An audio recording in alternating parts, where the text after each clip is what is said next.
Assalamualaikum warahmatullahi wabarakatuh. Selamat berjumpa kembali teman-teman yang mengambil mata kuliah biologi umum. Alhamdulillah kita sudah menginjak pertemuan ke-9 di minggu ke-11 ini.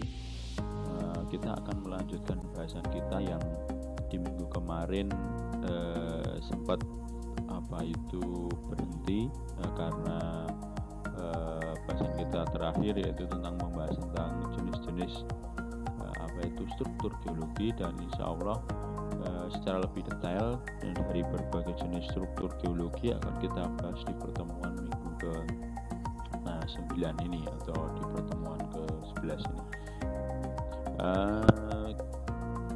Di pertemuan sebelumnya mungkin sedikit mereview apa yang sudah saya sampaikan kemarin, bahwa struktur geologi ini memegang peran penting dalam kita mengidentifikasi geologi, karena memang variasi selain dari bentuk, variasi dari kenampakan atau kita mengidentifikasi kondisi geologi itu dapat dari struktur.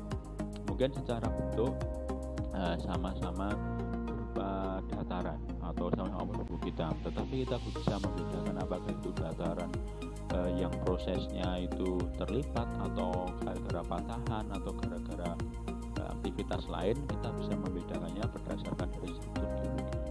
Ketika dataran itu di situ ada lipatannya, berarti dia termasuk dataran lipatan, hasil karena lipatan.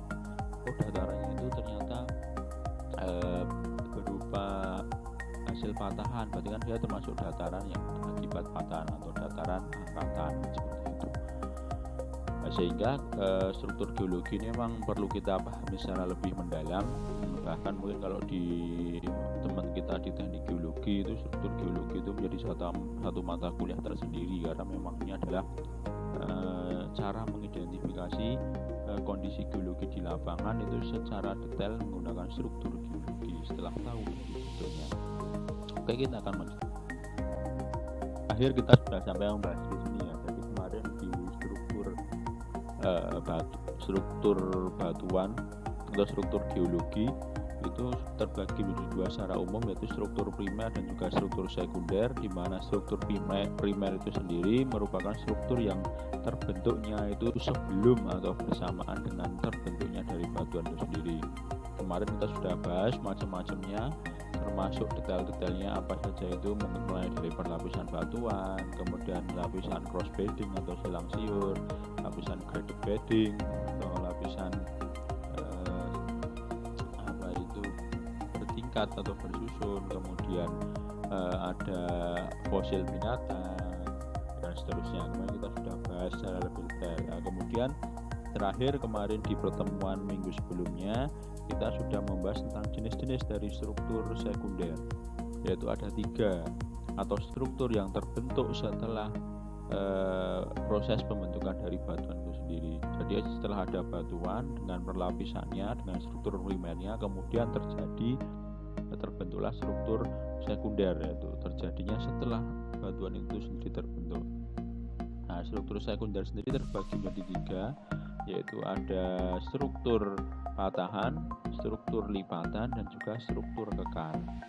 Nah, di pertemuan kali ini kita akan membahas satu persatu apa sih itu patahan, apa sih itu lipatan, apa sih itu kekar, termasuk mungkin pembagiannya. Patahan itu ada apa saja, lipatan apa saja, kekar apa saja, kita akan bahas di pertemuan minggu ini. Yang pertama yaitu struktur patahan. Nama saja patahan. Nah, kemarin sudah kita bahas tentang definisinya ya, secara umum konsep definisinya. Patahan itu nama lainnya atau nama kerennya itu adalah sesar. Tapi ini bukan sesar seperti operasi kalau ibu hamil, itu bukan ya. Tapi memang ini kalau dalam istilah geologi, patahan itu dinamakan sebagai sesar. Sesar itu apa atau patahan itu apa? Yaitu merupakan, kemarin sudah kita bahas juga, merupakan rekahan pada batuan yang mengalami pergeseran atau pergerakan yang sejajar dengan bidangnya.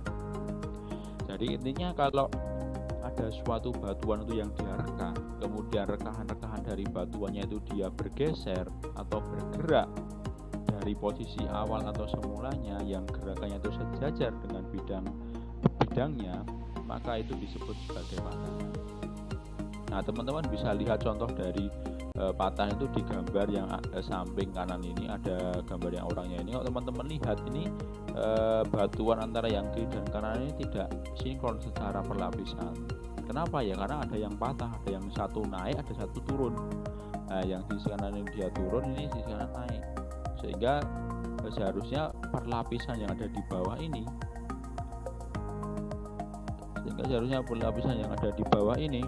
nah, ini tuh seharusnya sejajar dengan pelapisan ini, tapi ini ada perbedaan di sini. Nah, ini karena ada patahan, dia bergeser. Nah, ini yang disebut sebagai patahan. Atau kalau secara lebih ekstrim, ini kalau di lapangan, kalau lebih ekstrim di dalam ilustrasi itu seperti ini. Jadi dia ada satu blok batuan yang turun, ada satu blok batuan yang naik, atau nanti bergeser dan seterusnya. Nanti kita akan bahas. Nah, kemudian besar pergerakan yang terjadi pada sesar dan blok itu tidak diketahui secara pasti karena telah bergerak pada masa lampau sehingga disebut pergerakan relatif. Karena memang kalau teman-teman mungkin melihat kondisi sekarang, pada bentuk-bentuk yang ada di permukaan bumi itu merupakan bentuk-bentuk yang sudah terjadi pada masa lampau. Teman-teman mungkin sekarang kalau misalnya ingin mengidentifikasi, saya ingin melihat proses terjadinya patahan, nah itu tidak susah untuk ditemui atau bahkan mungkin tidak bisa, karena hampir semua yang ada itu hanya tinggal hasilnya saja, hanya hasil dari patahan di masa lampau yang sekarang kita bisa lihat bentuk-bentuknya di atas permukaan bumi seperti itu. Nah, karena yang bisa kita lihat itu hanya hasilnya, bukan dari prosesnya itu sendiri, proses patahnya, maka kita itu hanya bisa mengira-ngira, oh ini arahnya bergeraknya itu dulu ke atas bawah loh, ini dulu pergerakannya adalah ke samping kanan kiri, oh ini dulu gerakannya hanya satu yang turun, ini hanya satu yang naik dan seterusnya. Kita hanya bisa mengira-ngira, makanya nanti pergerakannya itu dinamakan pergerakan relatif. Seperti contohnya di gambar ini. Setiap gambar ini itu ada panah, di gambar yang ada orangnya ini ada gambar panah yang turun dan juga naik. Nah, ini arah turun naik ini adalah diperkirakan secara relatif atau disebut pergerakan relatifnya. Pada bidang patahan atau pada batuan yang patah di gambar ini secara relatif arah patahannya itu dia yang sisi kiri itu naik, yang sisi ke kanan itu dia turun. Seperti itu. Itu adalah pergerakan relatif karena memang kita tidak tahu prosesnya dulu patahnya itu bagaimana, tapi kita hanya melihat hasilnya. Mungkin terjadinya patahan ini sudah berjuta-juta tahun yang lalu, pada zaman tersier. Nah, sehingga sekarang kita hanya bisa melihat saja bentuknya. Oh, ini adalah patahan. Kenapa patahan? Karena ada ketidakselarasan dari perlapisannya. Kok ada perlapisan yang sama tapi dia bergeser perlapisannya? Oh, berarti ini mesti terjadi patahan. Itu cara mengidentifikasi patahan. Tetapi pergerakannya kita bisa modelkan atau kita rekonstruksi. Oh, ini berarti ketika ada ketidakselarasan seperti ini, kemungkinan arah patahnya ke arah sini, ke arah naik turun, ke arah samping kanan kiri dan seterusnya. Itu hanya kita bisa modelkan seperti itu. Nah, kemudian secara umum memang terjadinya patahan itu ketika kita ingin mengidentifikasi pergerakannya atau pergerakan relatif dari patahan. Sebenarnya patahan itu yang bergeser itu hanya ada satu sisi blok batuan. Jadi tidak mungkin dua sisi blok batuan itu dia bergeser dua-duanya. Tidak mungkin. Pasti yang bergeser itu hanya satu sisi blok batuan. Contohnya seperti di gambar ini ya.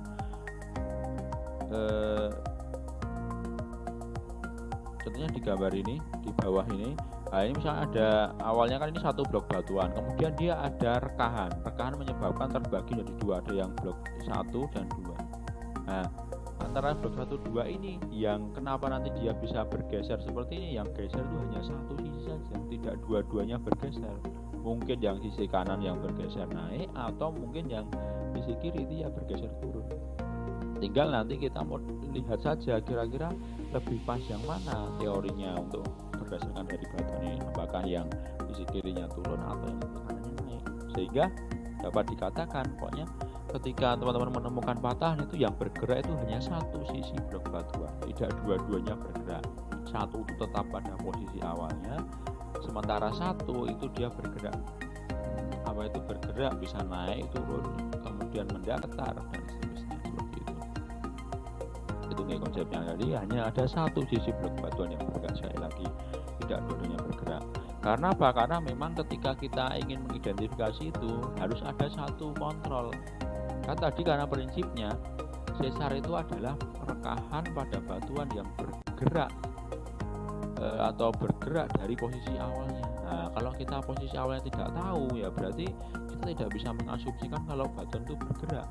Makanya harus ada dianggap satu bidang atau satu blok itu yang dia tidak bergerak atau ini menjadi posisi awal. Nah, sementara yang satunya lagi baru bergerak, entah itu nanti naik, turun, mendatar atau dan seterusnya. Nah, kemudian pada blok bidang sesar nanti itu dikenal ada dua istilah. Ada yang dikenal dengan sebagai hanging wall atau disebut sebagai bidang sesarnya, atau yang bergeraknya itu dinamakan sebagai hanging wall. Dan satu lagi yaitu dinamakan footwall. Footwall itu adalah bagian di bawahnya atau di bagian di mana terletak atau merupakan bidang yang tidak mengalami pergeseran seperti itu. Nah, jadi ada dua konsep ketika kita ingin membedakan patahan, karena tadi konsepnya bahwa yang bergerak itu hanya satu sisi, berarti dikenal ada dua prinsip. Ada bagian blok batuan yang menjadi hanging wall, ada bidang blok batuan yang menjadi footwall. Bidang blok yang menjadi hanging wall itu merupakan bidang yang bergerak. Kalau bidang yang menjadi footwall itu adalah bidang yang tidak bergeser atau pada kondisinya. Nanti kita akan lihat langsung saja secara rinci di manakah posisi hanging wall dan di manakah posisi footwall. Nah, kemudian kita akan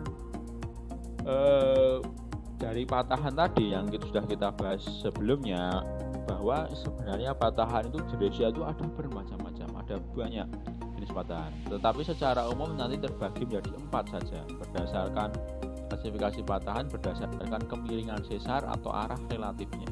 Jadi arah pergeseran relatifnya itu kemana sih? Ya, itu klasifikasi patahan dibagi menjadi 4. Ada pertama normal fault, yang kedua reverse fault, yang ketiga thrust fault, dan yang keempat yaitu lateral strip slip fault. Yang pertama normal fault. Nah, normal fault ini perbedaan antara keempatnya itu apa? Arah dari kemiringan sesarnya atau arah relatif dari kemiringan sesarnya. Nah, kalau normal fault itu arah kemiringan sesarnya dia itu terjadi karena apa? Karena blok batuan itu dia, kalau teman-teman lihat dia yang bagian gambar 1 ini, blok batuan dia itu turun dari tempatnya, sehingga arah kemiringannya itu pasti akan membentuk arah kemiringan seperti ini. Dia akan tidur ke arah yang tidak turun. Ini jadi arahnya turun kalau normal fault. Arahnya turun sehingga yang bagian yang menjadi bagian dasar atau bagian semulanya itu dia disenderi atau direbahi oleh bagian yang mengalami pergeseran. Nah, normal fault karena dia mengalami apa itu seolah-olah dia turun atau mengalami penurunan, itu terjadi karena adanya proses extension. Kalau kemarin kita belajar di konsep stres itu dia karena adanya apa? Tensional stress. Jadi karena adanya tensional stress sehingga arah arah pergerakan tekanannya itu dia menjauh dari titik pusat tengah batuan. Karena tekanannya itu menjauh dari titik pusat tengah batuan atau saling berlawanan seperti ini menyebabkan ada satu bagian yang nanti akan mengalami proses penurunan. Ini blok yang mengalami penurunan. Blok yang mengalami penurunan ini yang bergerak itu yang sisi sini dia turun ke bawah, sementara yang ini tetap posisinya pada posisi awal. Nah, kebalikannya dengan yang reverse fault. Nah, reverse fault itu ada blok bagian karena adanya kompresional stress, jadi ada penekanan dari dua sisi yang berbeda menuju pusat di titik tengah menyebabkan ada satu blok batuan yang dia akan naik ke atas. Nah, sehingga yang naik ke atas adalah bagian yang ini. Ini naik ke atas.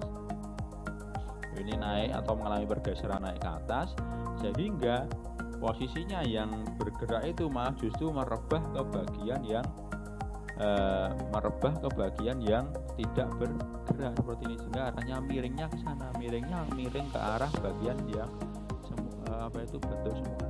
Ini yang bergerak, yang blok satu yang bergerak, yang dua yang tidak bergerak atau tetap atau ini reverse fault. Karena apa? Karena ada tekanan.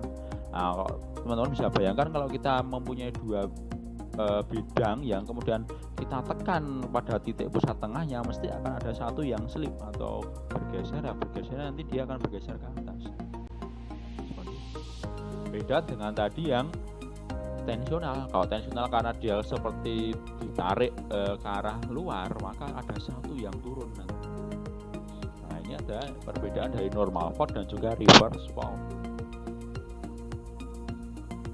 Kalau normal fault tadi karena jadi penyebabnya itu karena tensional stress atau dari tekanan, dan sementara kalau reverse fault akibat dari kompresional stress, sehingga arah pergerakannya pun juga berbeda.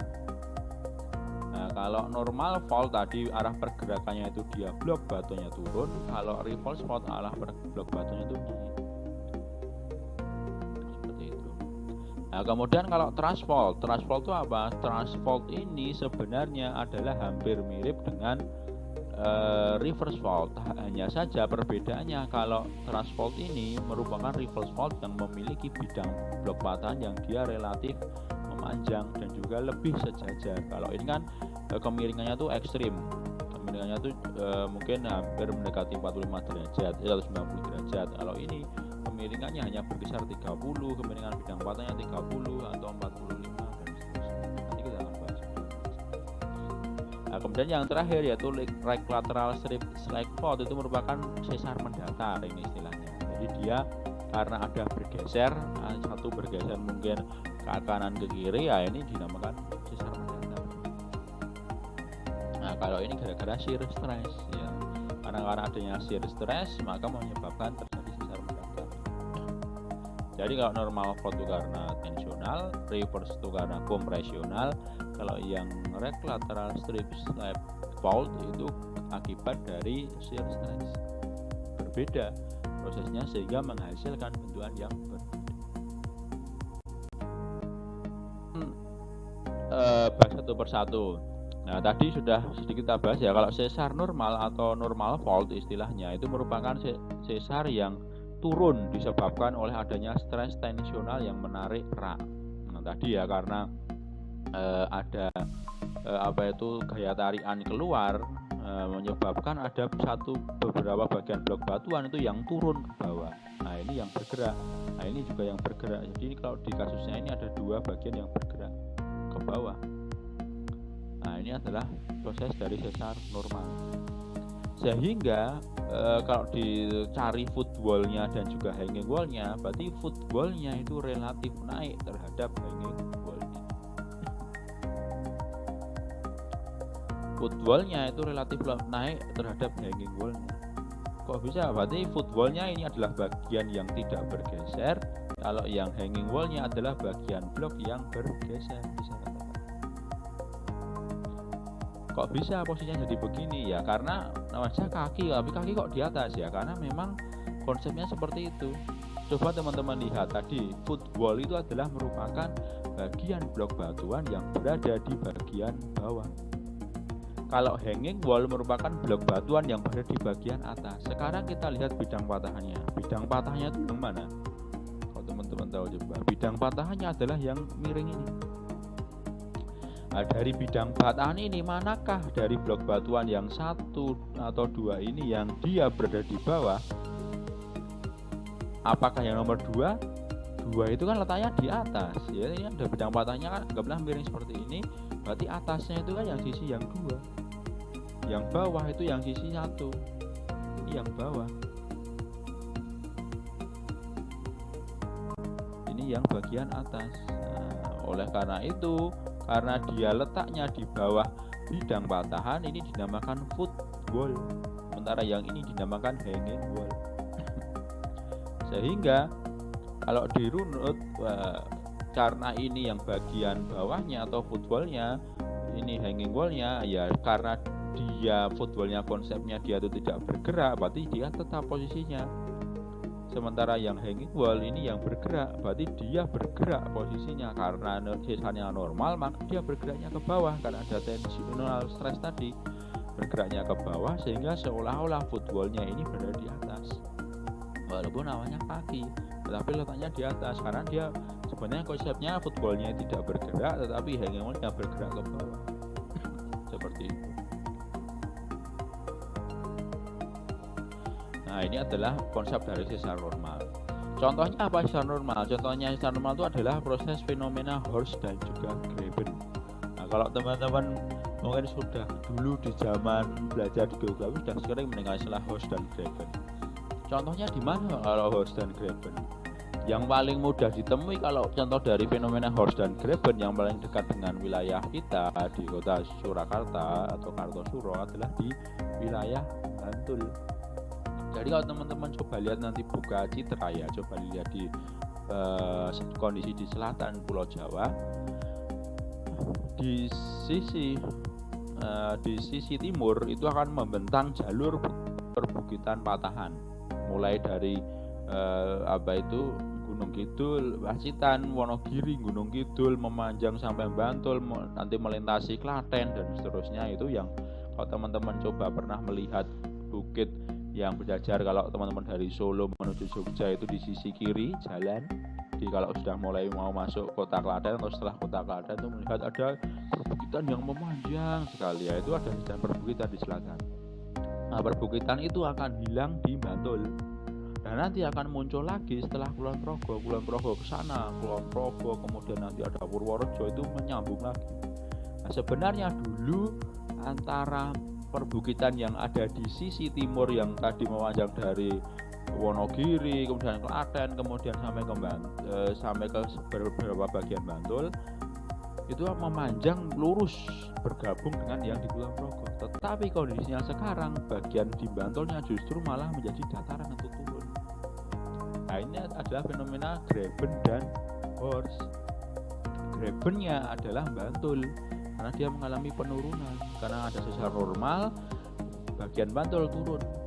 Makanya mungkin kalau teman-teman sering mendengar istilah adanya Graben Bantul lah, itu karena memang si Bantul ini sendiri, Kabupaten Bantul terbentuk akibat dari proses sesar normal, dia turun menjadi Graben. Bagian yang Horstnya itu adalah bagian yang tadi perbukitan yang memanjang di sisi timur dan atau yang dikenal dengan perbukitan Baturagung, dan juga perbukitan yang memanjang di sisi barat yang dikenal dengan perbukitan Menoreh. Itu contohnya, yaitu fenomena Horst dan Graben. Kalau Graben itu adalah bagian yang turun atau seolah-olah berada di bawah, kalau yang Horst itu adalah bagian yang naik atau seolah-olah ada di atas. Nah, nanti juga ada istilahnya half Graben. Half Graben itu apa? Half Graben itu akibat sama-sama sesar normal karena ada tensional stress yang saling bergerak berlawanan atau berjauhan menyebabkan tanah itu akan turun. Tetapi karena turunnya itu tidak sempurna semuanya, mungkin ada bagian blok batuan yang di sisi sini itu masih dia termasuk padu atau susah untuk bergerak, sementara bagian yang sisi pada bidang patahan itu dia mudah bergerak, maka ini yang bergerak itu hanya pada bagian yang patahan saja, pada bagian yang ini tetap posisinya. Sehingga kalau dilihat blok patahnya itu tidak sejajar seperti yang di Graben Horst seperti ini, tetapi dia miring. Nah, inilah yang dinamakan sebagai half Graben atau setengah Graben. Jadi seolah-olah tetap terjadi pergerakan, tetapi ya bergerak hanya pada bidang blok patahannya. Pada bagian yang terjauh dari bidang blok patahan dia tidak bergerak atau sama tetap pada posisi semulanya. Itu jadi silahkan. Kemudian kita Maksud yang kedua yaitu sesar naik atau reverse fault, ya nama istilahnya sesar naik ya. Nah, sesar naik atau reverse fault ini berkebalikan dari yang tadi sesar normal. Nah, kalau sesar naik ini akibat adanya kompresional. Jadi karena ada dua tekanan yang menuju ke titik pusat tengah sehingga menyebabkan ada satu blok batuan yang dia akan naik ke atas seperti itu. Naik yang ke atas, sementara yang satunya tetap. Nah, sesar naik itu terjadi karena keraknya itu memendek. Memendek kenapa ya? Karena diberikan kompresi dari segala arah menuju ke titik pusat sehingga seolah-olah sesarnya itu memendek sehingga satu blok batuan itu ada yang naik ke atas. Nah, kemudian kita cari hanging wall dan juga foot wall-nya. Dari gambar ini ada proses sesar naik, mana yang bagian hanging wall, mana yang bagian foot wall. Coba kita lihat bidang patahnya. Bidang patahnya adalah ke sini. Nah, mana yang berada di bawah? Yang ada di bawah adalah sisi yang nomor 1.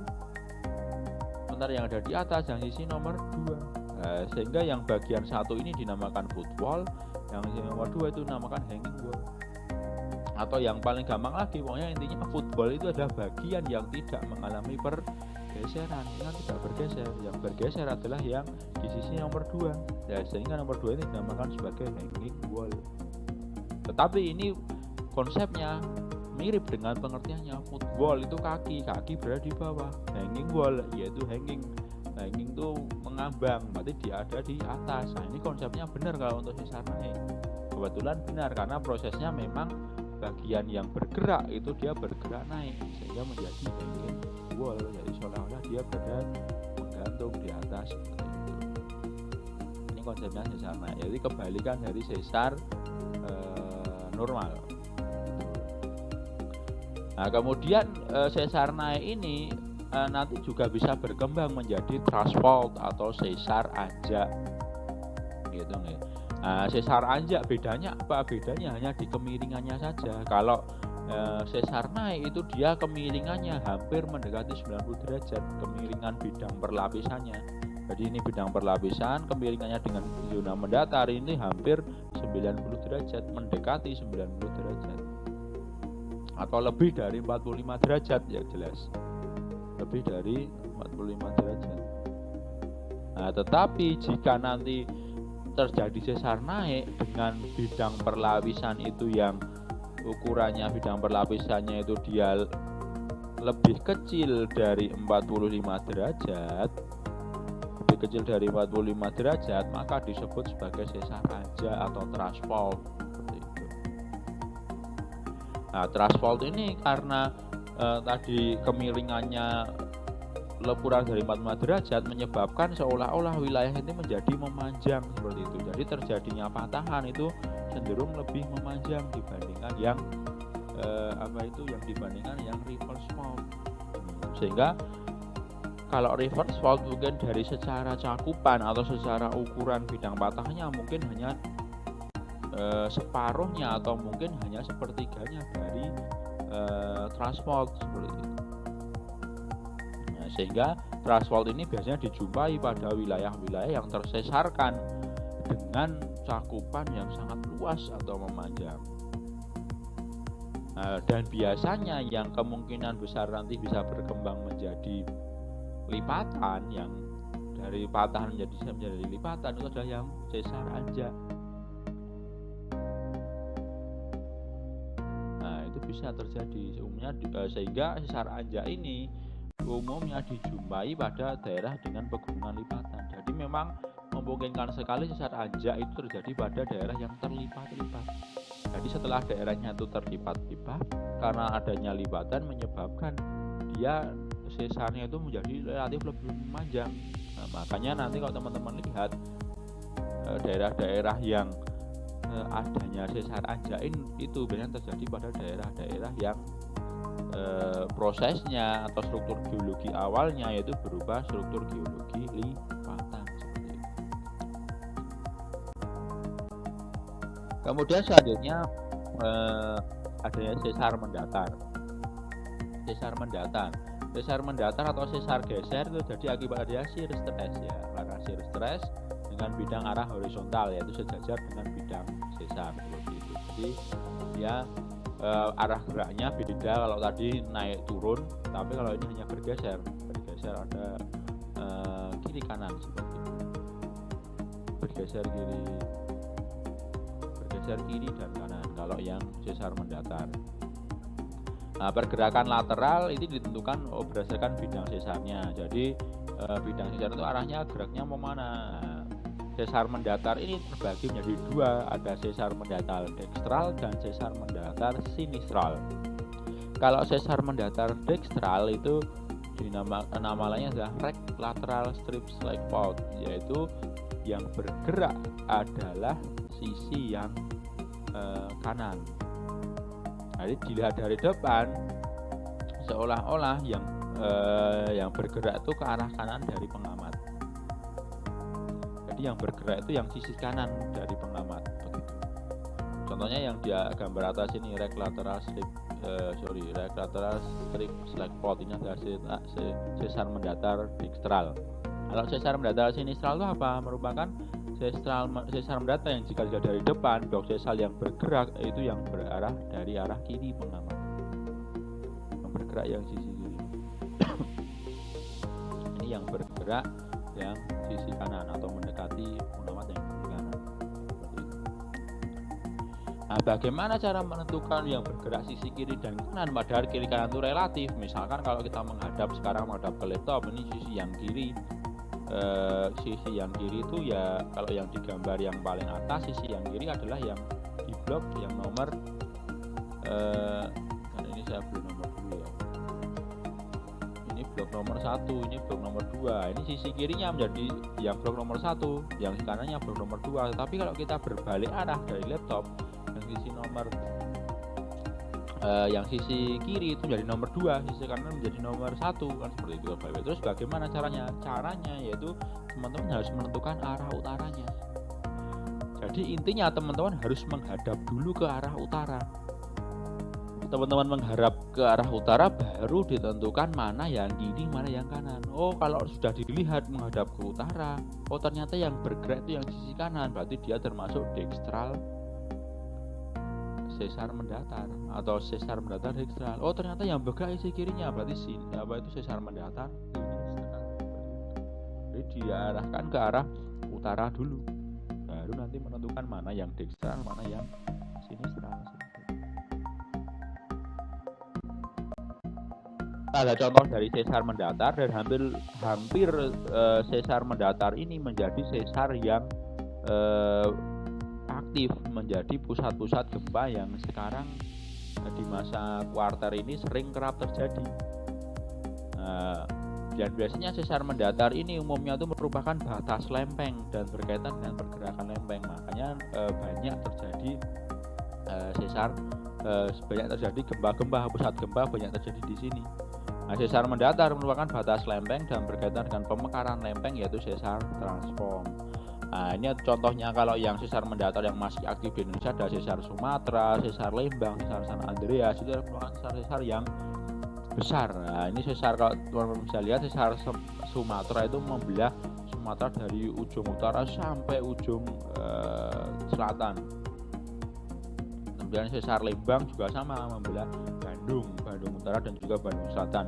Seperti itu. Sehingga memang sesar-sesar mendatar ini karena dia itu merupakan base-nya itu pada bidang pertemuan antara dua lempeng, maka sesar-sesar inilah yang menyebabkan terjadinya berbagai macam pusat-pusat gempa yang ada sekarang. Kalau tadi yang sesar normal, sesar naik itu prosesnya sudah terjadi pada masa lampau, dan sekarang mungkin pergerakannya itu menjadi pasif atau jarang bergeraknya menjadi pusat gempa. Tetapi yang justru menjadi pusat gempa yang sampai sekarang itu masih bergerak secara aktif adalah yang sesar mendatar rata-rata. Makanya penjalaran melalui sesar-sesar mendatar yang ada di permukaan bumi umumnya di Indonesia itu menjadi tempat epicentrum terjadinya gempa.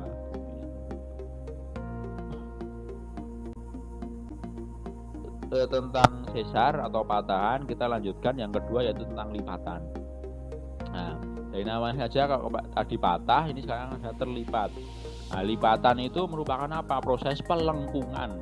Pelengkungan lemah yang luas bisa lebih dari ratusan kilometer sampai yang istilahnya kecil bersama makroskopis. Jadi terjadi pelengkungan seperti di gambar yang bawah ini ya. Kalau teman-teman lihat, dia melengkung kan karena melengkung yang awalnya itu harusnya kalau secara asas horizontalitas dia semua batuan itu dia terendapkannya sejajar dengan bidang permukaan buminya, tetapi ini dia bisa melengkung seperti ini, terlipat. Makanya dia dinamakan terlipat karena seolah-olah seperti terlipat-lipat seperti ini. Kalau gambar di aslinya ya adalah gambar yang di atas ini. Ini kan kalau teman-teman lihat ini kan seperti terlipat.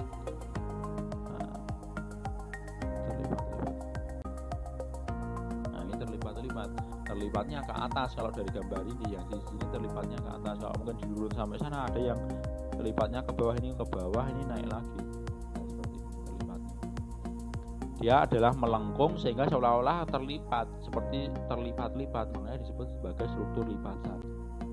Nah, lipatan itu sangat mudah dilihat pada batuan berlapis dan merupakan hasil deformasi daktil akibat kompresi dan juga shear stress.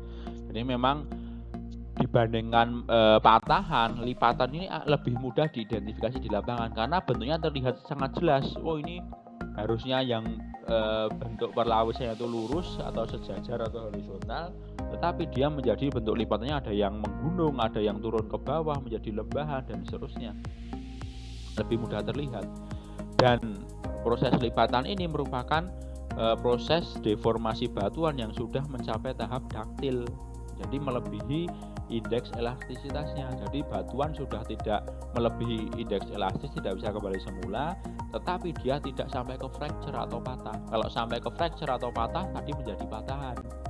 Tetapi ini tidak sampai ke fracture, hanya sampai ke daktil sehingga dia terlipat seperti itu.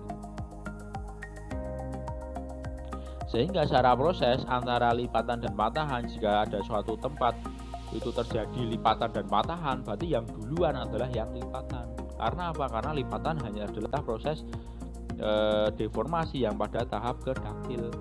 Baru nanti ke daktil terlampaui baru menjadi patahan atau patah atau fracture seperti itu. Oke, jadi ini masih pada tahap daktil akibat adanya kompresi atau penekanan ataupun dari shear stress. Nah, stres yang bekerja pada lipatan sangat berpengaruh terhadap bentuk lipatan. Nah, semakin kuat penekanan atau semakin kuat stresnya atau tekanannya, maka lipatannya menjadi lebih miring atau bahkan bisa menjadi horizontal. Nah, seperti contohnya di gambar ini.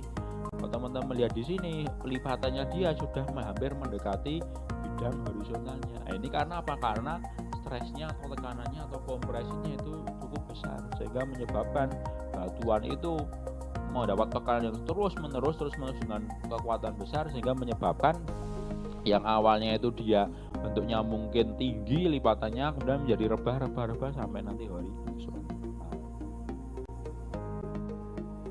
Nah, kemudian ini struktur geometri dari lipatan. Jadi di lipatan itu ada bagian-bagiannya. Nah, ada bagian yang dinamakan kalau di lipatan pertama adalah antikline atau antiklinal. Antikline atau antiklinal itu merupakan lipatan ke atas atau lipatan yang dia melengkung ke atas.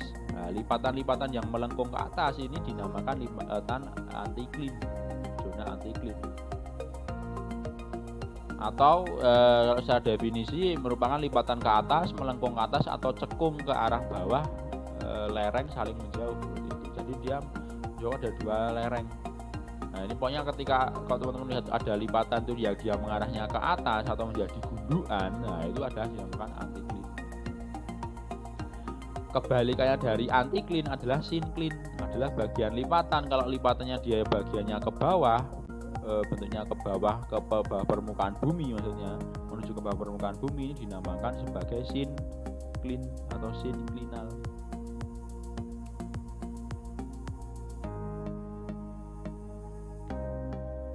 Nah, jadi menyebabkan apa? Menyebabkan lerengnya saling mendekati, lereng antara yang lereng 1 dengan lereng yang 2 ini saling mendekati satu sama lain. Jauh garis bawah kan semakin dekat, kalau bagian yang atas semakin jauh. Tapi kalau yang anti-clean tadi menyebabkan lerengnya menjadi berjauhan karena dia terlipatnya ke atas. Itu anti-clean dan juga syncline. Kemudian ada yang namanya sayap atau limb. Sayap lipatan adalah merupakan bagian lereng di sisi kiri dan kanan juga terjadinya lipatan. Nah ini kalau konteksnya di anti-clean ini sayap lipatannya itu ada yang di sisi sini. Ini adalah sayap lipatan. Kalau yang untuk anti-clean yang sebelah sini yang nomor 2, ini yang sayapnya itu adalah yang sisi sini, sayap dan samping kirinya sayapnya itu adalah sayap lipatan, adalah lereng yang saling sebelah menyebelah dari anti-clean atau syncline. Itu sayap. Lerengnya dari syncline atau anti-clean dinamakan sayap.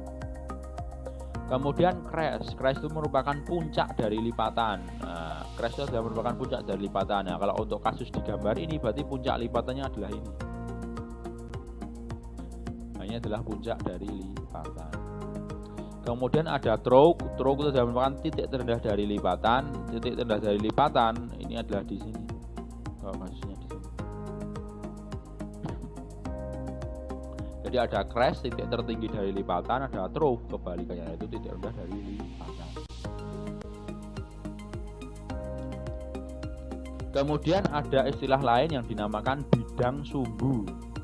Bidang sumbu atau bidang simetri antar sayap atau axial plane. Axial plane itu merupakan bidang sumbu. Axial plane itu adalah merupakan bidang simetri yang memotong pada satu lipatan atau memotong pada semua lipatan. Nah, kalau teman-teman kasusnya di lipatan ini kan ada 2, ada satu yang menjadi anti-clean, satu syncline, kemudian ada satu lagi yang menjadi anti-clean. Nah, ini adalah gambarnya satu kompleks lipatan, ini terbagi menjadi 2, itu tengah-tengahnya di mana? Itulah yang dinamakan axial plane atau bidang simetri.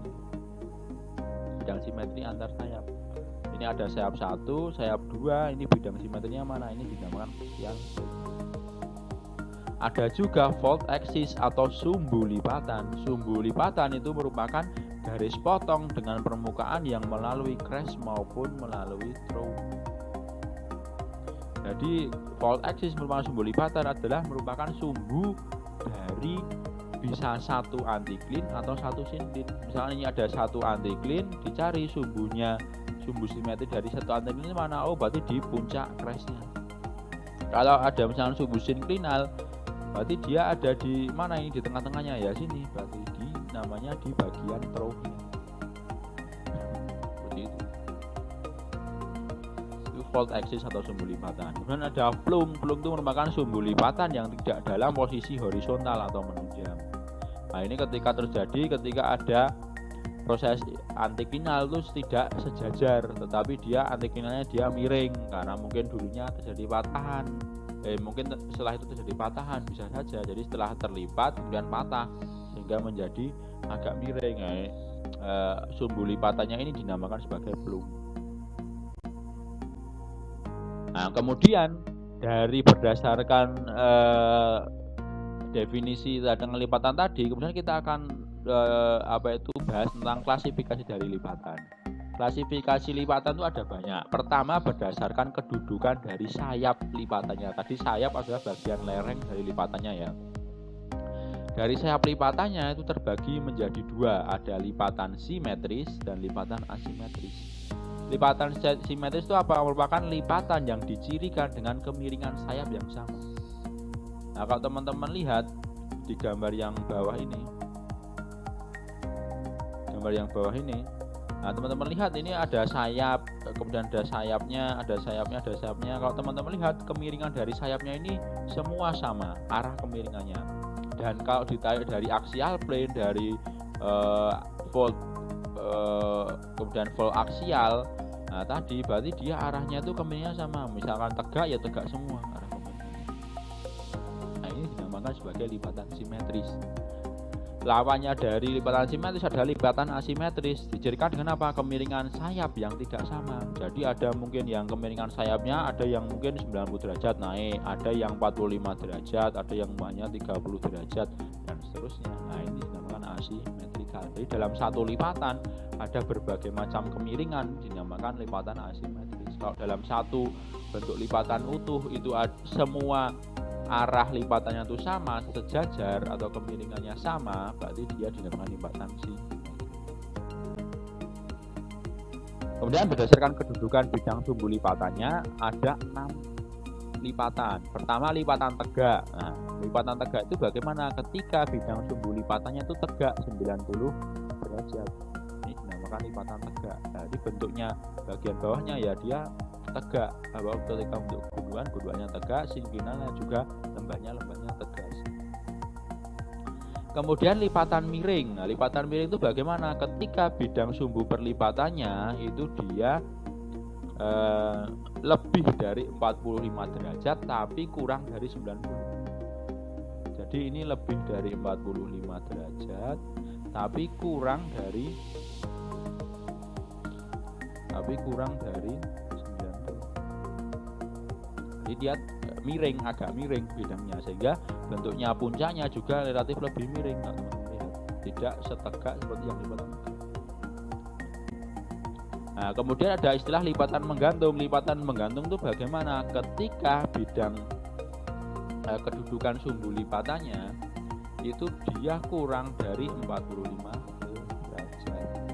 Ini dinamakan lipatan menggantung, sehingga bentuk arahnya cenderung agak seperti horizontal, mendekati horizontal. Jadi benar-benar miring puncaknya. Bidang perlipatannya, nah ini sudutnya yaitu kurang dari 45 derajat. Kemudian dikenal dengan lipatan isoklinal. Lipatan isoklinal itu apa? Lipatan isoklinal merupakan lipatan dengan bidang patahan yang dia itu kurang dari 45 derajat tetapi saling berdempetan satu sama lain. Jadi ada banyak bidang lipatannya. Jadi sebenarnya ini adalah lipatan menggantung, tetapi yang lipatan menggantung yang saling berjejeran satu sama lain. Lipatan menggantung yang berjejeran satu sama lain dinamakan sebagai lipatan isoklinal. Kemudian ada lipatan rebah. Lipatan rebah itu apa? Lipatan yang sudah hampir mendekati rebah. Jadi arah bidang perlapisannya sudah hampir mendekati 0. Jadi mendekati 0 derajat atau hampir sama dengan bidang horizontalnya, itu lipatan rebah.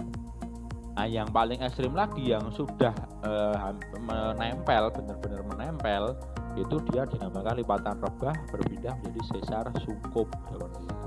Kalau yang lipatan rebah tadi ini masih ada rongganya antara bidang horizontal dengan bidang lipatannya, ini masih ada rongganya, jadi masih terpisah rongga. Tapi kalau yang F atau lipatan rebah berubah dari sesar sungkup ini sudah sama, benar-benar menempel antara satu dengan yang lainnya, antara bidang awalnya dengan yang terlipat itu sudah. Nah, berdasarkan ketatannya ada dinamakan lipatan open symmetrical atau lipatan terbuka dengan besar sudutnya 90 derajat tadi ya. Kemudian ada yang asimetrikal dengan yang sudutnya itu lebih dari 45 derajat. Ada yang recumbent atau yang besar sudutnya itu 10 derajat atau lipatan ketat.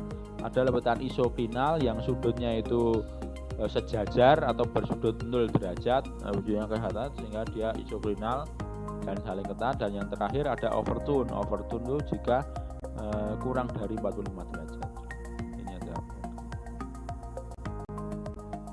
Itu tentang lipatan. Jadi kita sudah bahas tentang definisi dan juga klasifikasinya. Kemudian kita masuk yang terakhir, struktur terakhir, yaitu struktur kekar. Struktur kekar.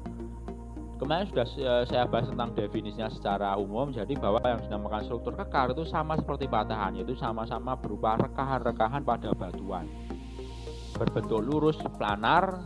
Tetapi bedanya apa dengan patahan? Kalau patahan rekahannya tadi bergeser, kalau yang kekar itu rekahannya tidak bergeser atau tetap pada posisinya. Sehingga apa, karena tetap pada posisinya ya hanya terlihat dari batuannya itu dia ada rongga-rongganya seperti ini. Jadi Jadi seolah-olah dia retak-retak seperti itu batuannya. Tetapi ini tidak bergeser retakannya atau rekahannya. Contohnya seperti yang di atas ini juga. Ini ada rekahan-rekahannya. Jadi dia seperti retak-retak, tapi tidak bergeser. Itu yang dinamakan kekar. Nah, kekar membagi batuan yang tersingkap menjadi blok-blok yang besarnya tergantung pada kerapatan kekarnya. Jadi nanti blok-blok batuan itu nanti bisa terbagi-bagi oleh kekar. Nah, dan kekar ini biasanya terbentuk pada batuan yang regas. Maksudnya batuan regas itu apa? Batuan yang mudah sekali untuk terlarutkan atau tererosikan oleh air. Jadi kalau batuan-batuan itu yang mudah tererosikan oleh air atau mungkin terlarutkan oleh air, maka dia biasanya banyak kekarnya.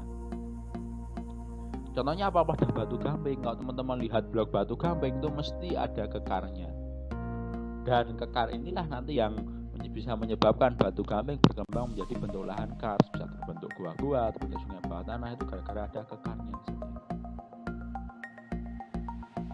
Nah, kekar ini terbentuk akibat pembumbuan kerak atau dari kompresi atau tarikan yang berkaitan dengan sesar dan lipatan. Jadi sama seperti prosesnya dari ke sesar dan lipatan, ya, akibat dari adanya kompresi dan tarikan. Sama-sama, tapi tidak sampai bergeser. Titik kuncinya di situ. Kalau yang sampai bergeser itu dinamakan sebagai patahan atau sesar. Kemudian jenis kekar apa saja? Jenis kekar itu ada 3, yaitu kekar pengerutan, kekar lembaran, dan juga kekar tektonik. Pertama, kekar pengerutan atau shrinkage joint. Kekar pengerutan atau shrinkage joint itu merupakan kekar yang terbentuk karena adanya gaya pengerutan yang timbul dari pendinginan dan pengeringan. Jadi kekar yang terjadi di sini akibat dari mungkin karena suhunya ketika dingin dia itu mengalami mengerut seperti pecah-pecah itu, kemudian ketika ketika musim dingin dia mengembang menjadi besar-besar berkembang karena mungkin kemasukan hujan dan seterusnya. Kemudian ketika musim kemarau atau tidak ada hujan dia menjadi sangat kering sekali sehingga menjadi retak-retak. Nah, karena ada proses pendinginan, pengeringan yang terus berjalan terus lama-lama sehingga menyebabkan batuan itu menjadi daktil deformasinya, tidak bisa kembali ke asalnya, ya terbentuklah rekahan-rekahan di batuan atau retakan-retakan di batuan yang dinamakan sebagai kekar yang tidak bergeser atau kekar pengerutan. Hanya di gambar ini. Nah, kekar pengerutan ini mirip dengan columnar joint kalau di batuan beku. Tapi ini terjadi di batuan sedimen. Kemudian ada kekar lembaran atau sheet joint. Sheet joint atau kekar lembaran merupakan sekumpulan kekar yang kira-kira sejajar dengan permukaan tanah, terutama pada batuan beku karena penghilangan beban batuan yang tererosi. Jadi ini kalau kekar lembaran itu dia berlembar-lembar kekarnya. Jadi dia membentuk retakan-retakan atau rekan-rekannya itu pada batuan dengan ukuran yang besar-besar atau batuan yang ukurannya besar-besar sehingga seperti berlembar-lembar, seperti lapisan-lapisan yang berlembar-lembar. Nah, kemudian yang terakhir yaitu kekar tektonik, merupakan kekar yang terbentuk karena proses endogen yang berupa pasangan garis lurus. Nah, ini contohnya di gambar ini. Jadi garis lurusnya dia sejajar, ada pasangannya semua. Ini ada garis lurus yang dia sejajarnya ke bawah, ada yang garis lurus yang sejajarnya miring juga. Ketika ada kekar itu dia memiliki batas-batas atau bidang-bidang kekar yang simetris satu sama lain, itu berarti dinamakan kekar tektonik karena ini prosesnya dari endogen, karena ada pasangan-pasangannya seperti itu. Ini kekarnya, tapi dia tidak sampai bergeser.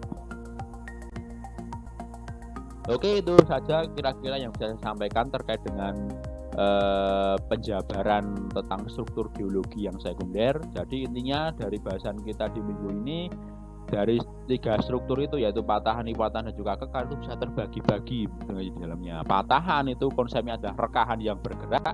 Dimana tadi pembagiannya patahan itu ada patahan yang sesar naik, sesar turun atau sesar normal, kemudian ada sesar anjak dan juga sesar mendatar. Kemudian kalau yang lipatan tadi itu merupakan proses terlipatnya batuan akibat dari deformasi sudah sampai tahap daktil. Kemudian nanti terbaginya itu bisa berdasarkan dari kemiringan sayapnya, kemudian berdasarkan dari tingkat keketatannya dan seterusnya.